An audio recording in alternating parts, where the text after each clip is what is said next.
মধ্যশিক্ষা পর্ষদের আবেদন, সেই আবেদনের ভিত্তিতেই চাকরি বাতিল মামলায় বড় স্বস্তি দিল শীর্ষ আদালত। আপাতত স্বস্তি চাকরি হারাদের। আরও একবার জানাবো আপনাদের, 31শে ডিসেম্বর পর্যন্ত কাজের সুযোগ দিল শীর্ষ আদালত। প্রধান বিচারপতির বেঞ্চ আজ সেখানেই মধ্যশিক্ষা পর্ষদের এই আবেদনের শুনানি ছিল। 31শে ডিসেম্বর পর্যন্ত কাজের সুযোগ দিল শীর্ষ আদালত। আরও একবার আপনাদের জানাবো, আপাতত 31শে ডিসেম্বর পর্যন্ত কাজের সুযোগ। শীর্ষ আদালতের এই নির্দেশ, চাকরি বাতিল মামলায় আপাতত স্বস্তি চাকরি হারাদের। কারা এই সুযোগ পাবেন? 31শে ডিসেম্বর পর্যন্ত কাদের চাকরি থাকছে? নির্দিষ্ট করে শনাক্ত না হওয়া শিক্ষকদের এই সুযোগ। নির্দিষ্ট করে শনাক্ত না হওয়া শিক্ষকদের এই সুযোগ, শুধুমাত্র এই শিক্ষকরাই এই সুযোগ পাচ্ছেন।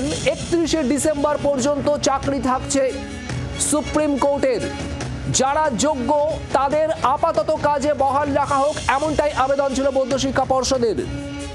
আর তার ভিত্তিতেই শীর্ষ আদালতের আজ এই নির্দেশ। 31শে ডিসেম্বর পর্যন্ত কাজের সুযোগ দিল সুপ্রিম কোর্ট। 31শে মের মধ্যে এ বিষয়ে বিজ্ঞপ্তি জারি করতে হবে এবং 31শে ডিসেম্বরের মধ্যে নিয়োগ প্রক্রিয়া শেষ করতে হবে, এমনটাও আজ বলেছে শীর্ষ আদালত। অর্থাৎ 31শে ডিসেম্বরের মধ্যে নিয়োগ প্রক্রিয়া সম্পন্ন হবে এবং ততদিন পর্যন্ত কাজের সুযোগ পাবেন চাকরি হারা যোগ্য শিক্ষকরা, এমনটাই নির্দেশ সুপ্রিম কোর্টের। 31শে ডিসেম্বরের মধ্যে নিয়োগ প্রক্রিয়া সম্পন্ন করতে হবে।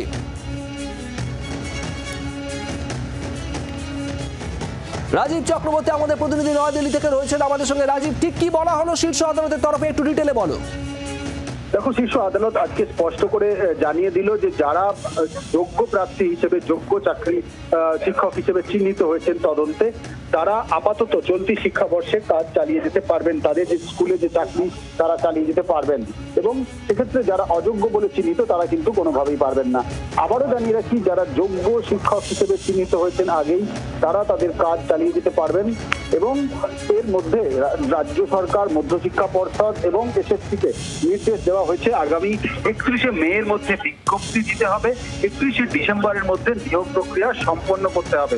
এবং আরো উল্লেখযোগ্য বিষয়, গ্রুপ সি, গ্রুপ বি এবং অশিক্ষক কর্মচারী যারা, তারা কিন্তু এখনই কাজে যোগ দিতে পারবেন না।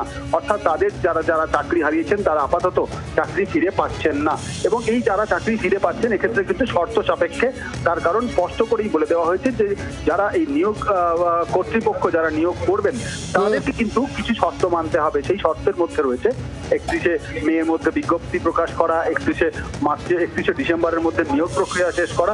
এই বিষয়গুলি তাদেরকে সম্পন্ন করতে হবে এবং যদি এক্ষেত্রে নিয়ম না মানা হয় তাহলে সুপ্রিম কোর্ট সেক্ষেত্রে পরবর্তীতে হস্তক্ষেপ করতে পারে এবং নির্দেশ দিতে পারে। একেবারেই স্পষ্ট করে যেটা বিষয় কিছুটা স্বস্তি, আরো স্পষ্ট করে বলতে গেলে নবম, দশম এবং একাদশ, দ্বাদশ শ্রেণীর যে সমস্ত শিক্ষক শিক্ষিকারা ছিলেন তারা কাজে যোগ দিতে পারবেন। আবারও জানিয়ে রাখছি, নবম, দশম এবং একাদশ, দ্বাদশ শ্রেণীর শিক্ষকরা যারা যোগ্য শিক্ষক হিসেবে চিহ্নিত হয়েছেন আগেই, তারা কাজে যোগ দিতে পারবেন এবং এক্ষেত্রে কোনো শ্রেণীরই, কোনো ক্লাসেরই গ্রুপ সি, গ্রুপ ডি এবং অশিক্ষক কর্মচারীরা কাজে যোগ দিতে পারবেন না। আদালতের পর্যবেক্ষণ যে এই ক্ষেত্রে অর্থাৎ গ্রুপ সি, গ্রুপ ডির ক্ষেত্রে অর্থাৎ অশিক্ষক কর্মচারীদের ক্ষেত্রে বিস্তর দুর্নীতি হয়েছে এবং এই দুর্নীতির পরিমাণ অনেক বেশি, তাই এক্ষেত্রে কোনোভাবেই মার্চি করা হচ্ছে না। প্রধান বিচারপতির কাছে আজকে আবেদন ছিল এবং যে আবেদন, যেটা রাজ্যের আবেদন ছিল, সেই আবেদন গৃহীত হয়েছে বলা যেতে পারে এবং সেই আবেদনের প্রেক্ষিতেই কিন্তু এই নির্দেশিকা এসেছে। তার মানে রাজীব, অশিক্ষক কর্মচারীদের নয়, শুধুমাত্র শিক্ষকদের চাকরি বহাল থাকছে এবং সেই চাকরি বহাল থাকছে 31শে ডিসেম্বর পর্যন্ত এবং যারা অযোগ্য বলে চিহ্নিত নন তাদের চাকরি বহাল থাকছে একমাত্র। রাজীব, একেবারেই দেখো, যারা অযোগ্য হিসেবে চিহ্নিত হয়েছেন তাদের কিন্তু চাকরি থাকছে না। যাদের তদন্তে এখনো পর্যন্ত যারা যোগ্য হিসেবে চিহ্নিত হয়েছেন তাদের থাকছেন এবং শুধুমাত্র নবম, দশম এবং দ্বাদশ, একাদশ, দ্বাদশ এই শ্রেণীর শিক্ষকরা কাজে যোগ দিতে পারবেন। বাংলার আওয়াজ, বাঙালির আবেগ, জি 24 ঘন্টা।